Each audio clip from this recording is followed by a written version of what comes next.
মায়ের সোনার গয়না, মায়ের আদরের ছোট বোন। আমি আজকে 12টা বছর ধরে একটা দিনের জন্য অপেক্ষা করেছি।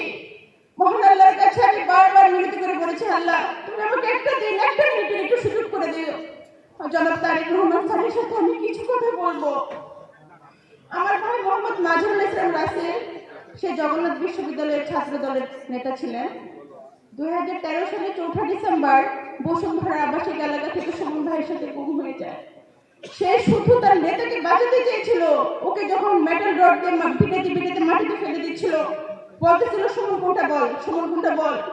ও মারকে ওই মাটিতে লুটে পড়ে বলে নাই এই যে সুমন। ঠিক তেমনই ভাবে 13টা বছর ধরে আমার বাড়ি হচ্ছে সেই পরে নকল উপজেলাতে। আমাদেরকে ঠিক এমন ভাবে অত্যাচার অবিচার করা হয়েছে। বিএনপি কেন করিস তোরা?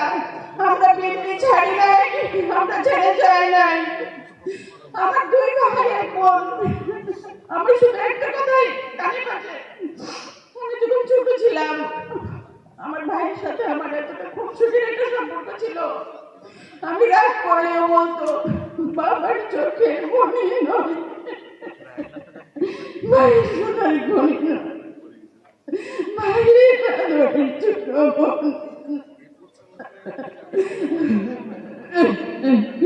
স্বাধীন বাংলাদেশে আমরা নিঃশ্বাস ফেলতেছি।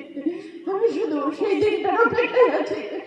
এই ফ্যাসিবাদের ফ্যাসিজম বাদ বিদায় হয়েছে, হয়তোবা তারা আমাদের সাথে বাংলাদেশে স্বস্তির নিঃশ্বাস ফেলতে পারত।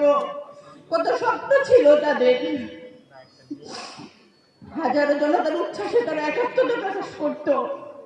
কত দিন রাত শেষে অবশেষে একটা সুন্দর ভোরের আলোর অপেক্ষা আমরা করেছি। আমার ভাইয়ের দরজার কড়ানাড়ার শব্দে আমাদের ভিতরে সমস্ত নীরবতা ভেঙে খান খান হয়ে যাবে, কিন্তু ভাঙেনি সেই নীরবতা। আমার ভাইয়ের, আমার মায়ের, আমার বাবার অসংখ্য প্রশ্নের উত্তর আজ অজানা। কে দিবে সমাধান? আমার ভাই 2013 সালের 4 ডিসেম্বর থেকে আমি ওকে খুঁজে খুঁজে রাস্তায় বিভিন্ন প্রেস ক্লাব কনফারেন্সে, আমরা রাস্তা ছাড়ি নাই। আমাদের চুলিয়াপা, আমার আস্তি হাজারে খাতুন ফেসকার সামনে বসে আছে। আমার মা এসেছে শেরপুর থেকে, তার 2 চোখে অন্ধ হয়ে গিয়েছিল। একটা চোখ অপারেশন করে ঠিক হয়েছে, আর একটা চোখ ঠিক হবে না কখনোই। আমার মাকে আমি বলেছি, আম্মা তুমি এসো না কষ্ট করে। বলে মা তুমি কি বলো? আমি আমার আরেক ছেলে তারেক রহমানকে একটু দেখতাম, তুমি আমার না করো না মা। আমি তাকে না করতে পারি নাই। আম্মা, মা, আম্মা দাঁড়াও না মা। ভাই এই যে সামনে বসে আছে, মা তোমার ছেলে, মা, মা তোমার সন্তান।